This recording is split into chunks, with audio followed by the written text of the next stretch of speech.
Hi there, I'm Margaret Szczykutowicz, and I'm coming to you from my home in Madison, which is in the South Central Synod of Wisconsin. In the fall of 2026, I'll be attending seminary just down the road in Dubuque, Iowa at Wartburg Theological Seminary. I'll be there as a distance learner, earning a master's in the diaconal arts. I'm 40 years old. I'm a mother of three wonderful kids, and I've spent the last 18 years here in Madison, first as a teacher and now working in youth and family ministry. Um, I think one good word to describe my leadership style is faithfulness. I started many years ago just by volunteering at church every few weeks, but I always showed up and I always said yes, and I always did my best, and it got noticed. I eventually just added more and more responsibilities until I found myself leading in multiple programs and ministries. And this scenario where I start out serving and ended up leading has actually happened to me twice. I have worked as a youth and family ministry leader on the staff of two churches, Foundry 414, a non-denominational church, and Luther Memorial Church, which is an ELCA church here in Madison. And by God's grace, I've been successful at both places.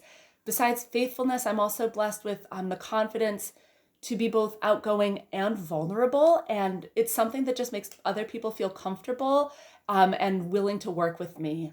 The other day, just as an example of this, I was in a youth and family meeting to plan for Advent, and I shared about some traditions that had been very meaningful for me, but also some that maybe hadn't worked so well. And I asked others to do the same. And our conversation just bore so much fruit. We designed this sweet little liturgy to open our services, and it's intergenerational, it's embodied, it's just a really warm welcome to the whole congregation in this season.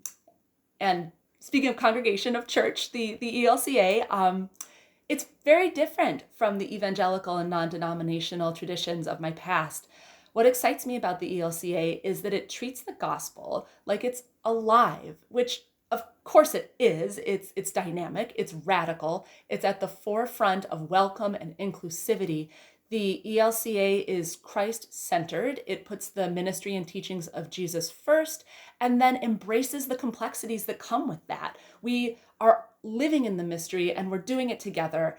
And I'm just constantly comforted and inspired by that. It's a wonderful space to minister to youth and family.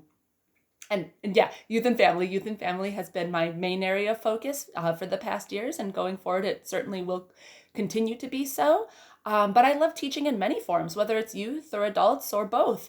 With seminary education and ordination as a deacon coming up, I'm looking forward to expanding from part-time to full-time work, both in my current church and elsewhere, teaching classes to encourage community building as much as faith formation, providing pulpit support in urban and rural settings, just sharing the good news as a warm and welcoming person of faith, which I am. I am a person of faith in part because of the internal call I felt over 5 years ago now. Elsewhere in this application, I shared a bit of my call story, but it truly was a time that deepened and transformed my faith. So I'd like to elaborate on it a bit more as I wrap up this video.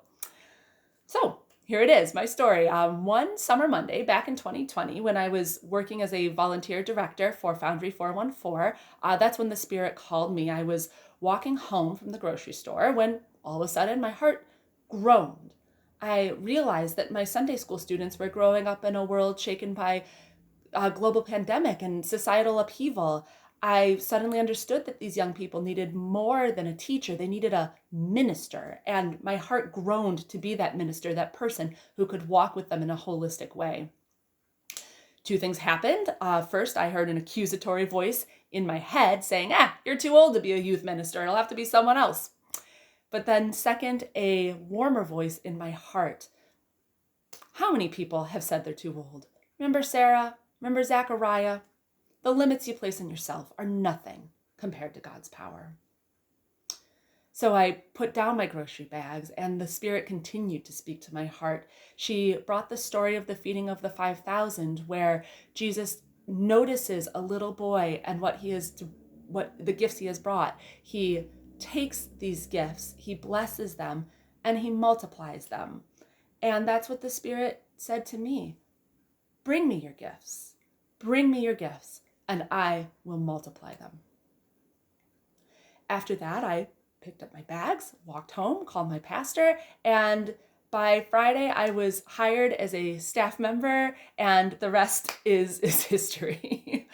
I wanted to share this experience because I think about it every day, and I know that the Spirit is with me. I know that I'm doing what I am meant to do in God's kingdom, and it carries me as I go about the work of God's church, which is what I hope to do as a servant and a leader for many years to come. Thank you for your time and for your consideration, and I wish you a blessed Christmas season. Take care.